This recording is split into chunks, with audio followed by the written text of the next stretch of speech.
Hi everyone, this is Jim. Welcome to this postmortem of my Blitz game number 596. I had the black pieces. My opponent started with c4.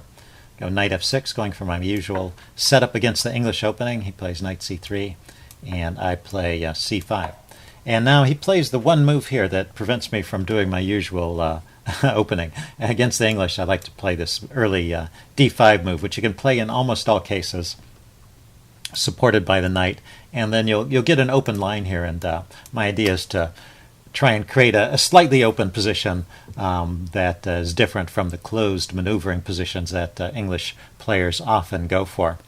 But e4 clamps down on this d5 move, at least initially. I can still build up to it with e6 and then d5, and that's my fallback plan in cases like this. So there's an interesting way to play. Like many English openings, the chess engine doesn't give it a huge edge to white, but there's still some opening advantage, I think, in most of these cases. So he can. It's my turn. I continue with knight c6, looking at these dark squares logically and stopping this pawn from advancing. And he goes f4, which will allow him to advance that pawn anyway. Now, f4 maybe is a bit aggressive. I think knight f3 just developing is a more normal way to play. So this move here is it's grabbing space on the king side, but it's also weakening, and it's interesting. That gives black some chances. So I start off with e6, going for d5, but it's really this next move, knight e2, where white gives up the advantage. I think just normal moves like knight to f3, maybe g3 here, preparing bishop g2, would be a good move as well. Knight to e2. It blocks the bishop, so the bishop isn't getting out quickly, and the knight probably has to be repositioned. It's not really a very active square for that knight, so it's probably going to move again anyway. So I go ahead and play the move d5, but you can see by this point, actually, the advantage is shifted from white to black, so now I have the opening advantage, you can think. Knight pushes on with e5, and cancel that. He didn't push on right away. Oh, he took first. He took, and then pushed on with e5. And now the engine at first, it likes this move knight g4 a lot. I'm not so sure about that. I think if you let the engine crunch on that a while, it'll drop in its evaluation. The thing is, the knight, I'm not sure it has great prospects on that square, so I chose to go to knight e4, which is a reasonable move. It keeps some edge to black. Now let's see, he kicks the knight with d3, and this is my idea that even if it gets chased away, it has a target it can trade against, and he takes back with the pawn.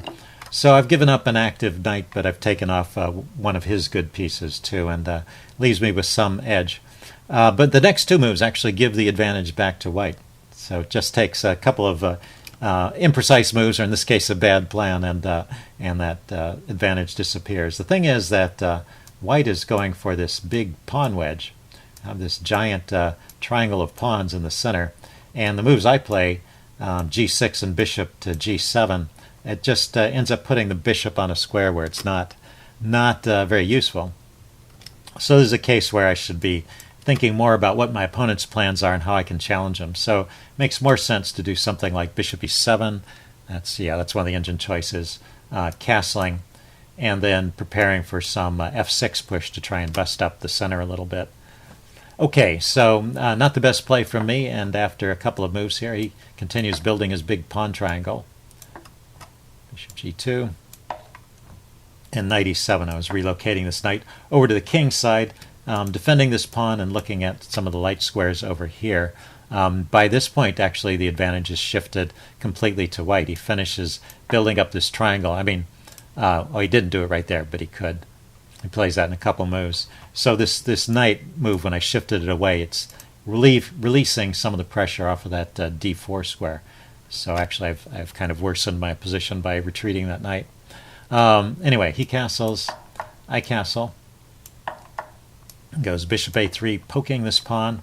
I could defend more actively with queen a5. It's probably the best move here.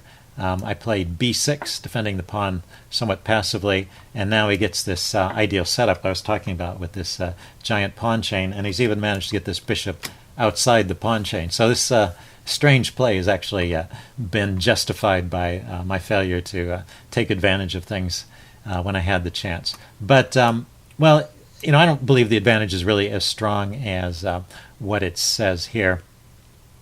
Yeah, okay, it dropped down. Sometimes the engine is a little bit over-optimistic in these positions where white has a lot of space.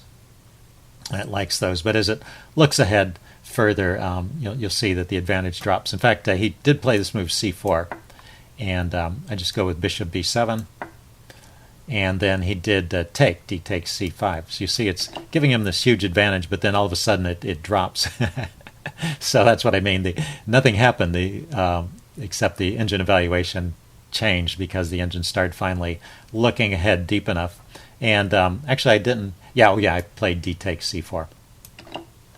So this early opening of the position is fine with me because I managed to get my queen here in position to defend these pieces, so there's nothing bad happening on the long diagonal. Let's continue. Let's see. He took here with the pawn. By the way, the move that the engine thought was real good at first was queen to d6. So it is an interesting move to look at.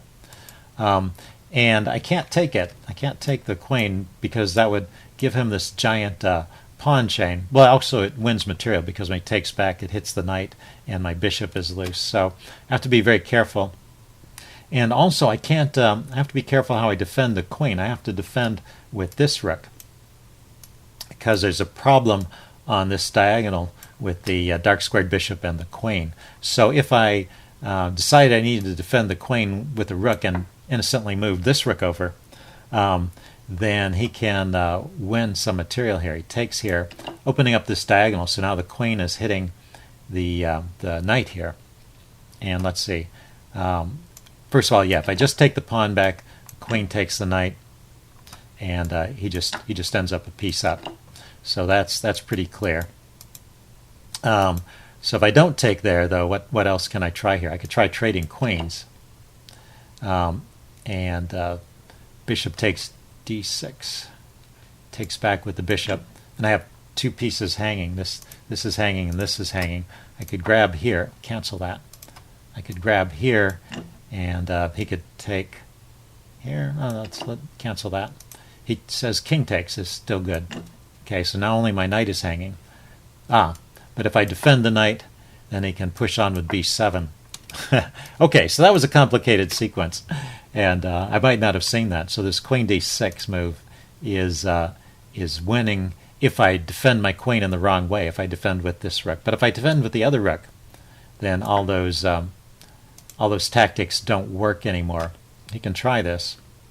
Bishop takes. I just take back. The thing is that the rook is now exerting, this rook here on the a file is exerting pressure against the bishop. So queen takes c7, queen takes c7, rook is queen takes c7, rook takes c7 defends everything, so that's no problem. Queen takes knight. I throw in bishop takes g2. Say plays king takes.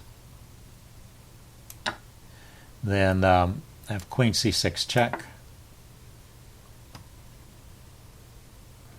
Rook f3. How am I getting out of this? I'm a piece down at this point. I do have pressure on the bishop here. I also have this passed pawn. Rook to d8. Oh, maybe I chased the queen around. That was rook to e8. Let's back up. Rook to d8. Bishop to b4.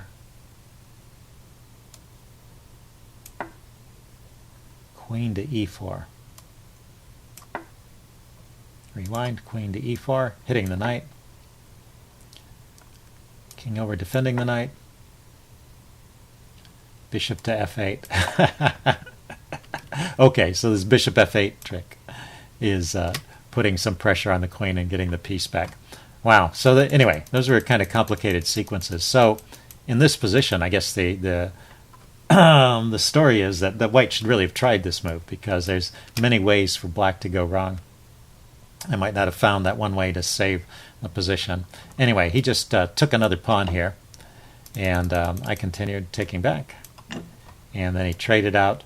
And the end of all these trades, canceled. Oh, he traded on e7 first. The end of all these trades actually is pretty favorable for me. He gives up that bishop. He gives up this bishop.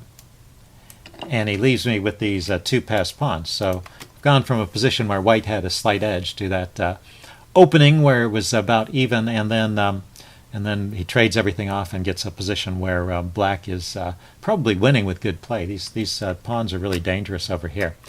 Let's see, but the game gets complicated. Let's see, he goes knight c3, blockading the pawns. I go b5, goes queen to f3.